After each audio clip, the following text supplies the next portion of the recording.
David Boyle, and I'm quitting alcohol. And it has been 3 fucking years today. 3 fucking years since the hero downed his last drink. It fucking creeps up on you, it does. 3 fucking years. It's been a fucking wild 3 years too.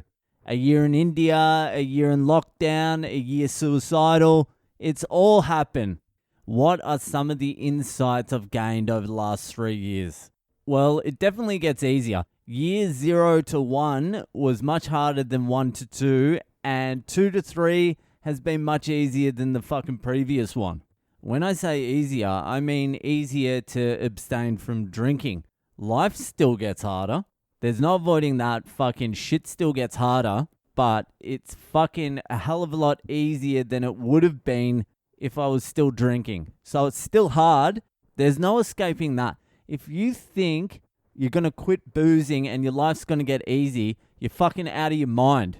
I think that's what stops a lot of people from going long term with no drinking. Because you get like 6 months in and you're like, fuck, life is still hard. I thought when I gave up drinking, everything would magically get better. I thought the only problem I had was drinking. No one ever really thinks the reason they're drinking is because they have serious underlying problems. Mental, physical, fucking spiritual problems. Lots of them.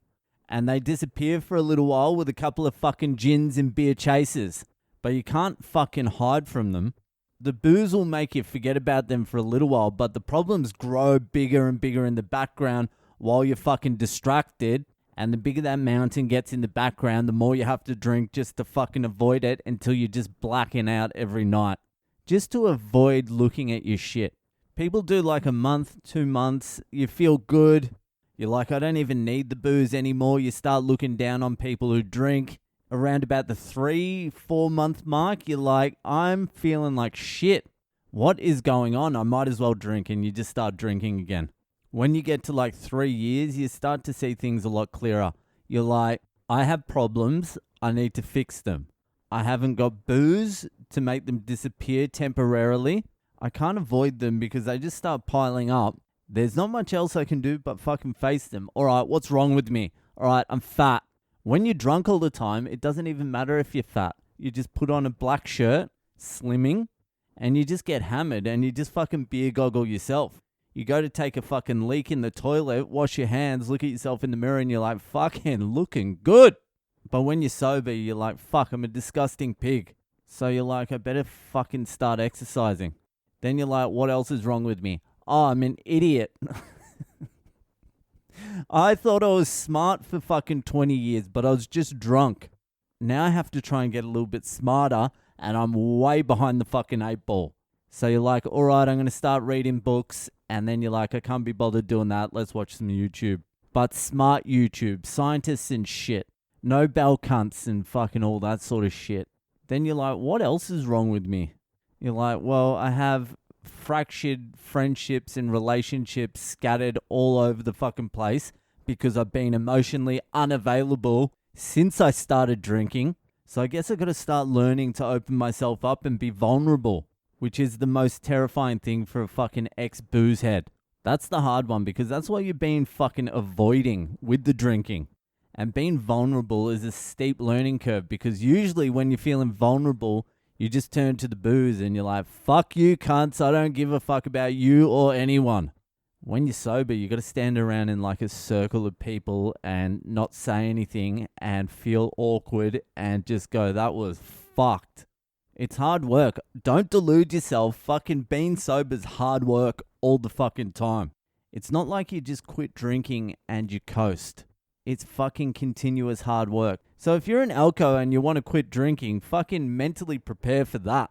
Mentally prepare for it to be hard work all the time.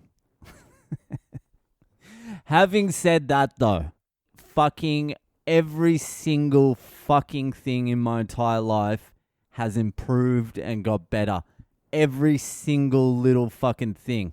Except my hairline. But every single other thing you can fucking measure has got better.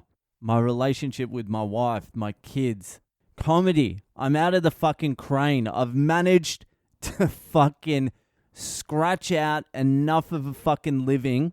Thanks to all of you cunts, I've managed to scratch out enough of a living to have not had to go back into a fucking crane or a construction site for fucking over 2 years now. That is fucking mind-blowing to me. If you had told me 3 years ago that in 2022 I would be earning a living through comedy, podcast comedy, and that people all around the world would know who David Boyle is, I would be like, that should probably fucking happen in 2021. What was the fucking hold up? But thanks to you, the listeners, I'm fucking a working comedian now. And you have no fucking idea what that means to me. I'll tell you a little story. So my son is coming up on 6 in June. So it's almost 6 years ago. My son was born and we're filling out the documentation for his birth certificate. And we get to the part where it asks for father's occupation. Now, at that point in time, I was working in a cafe, if you can call it that.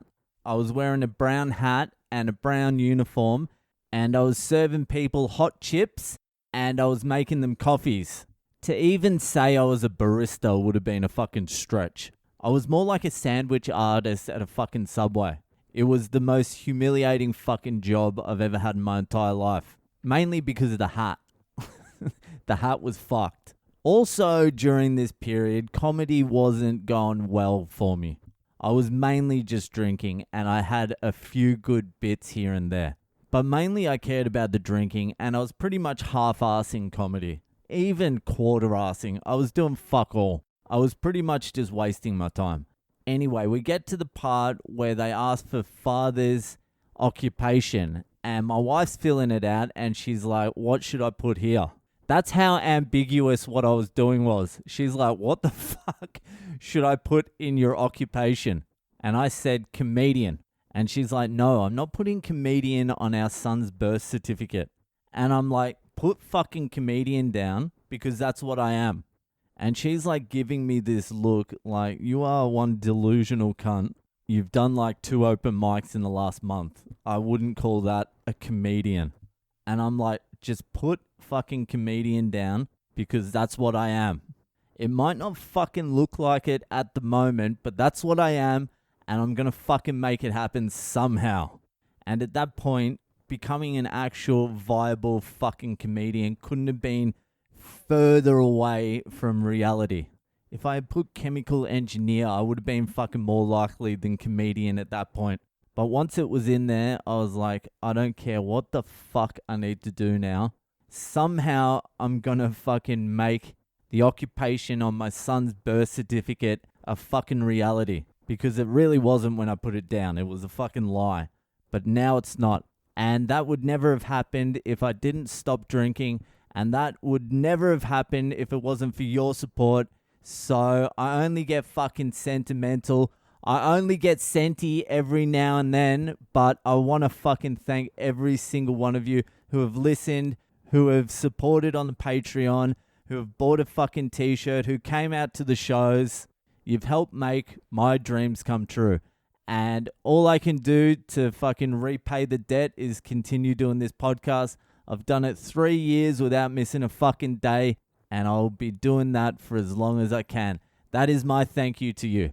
Anyway, it's 3 years. Thanks again for everyone who's listened. That's enough for tonight.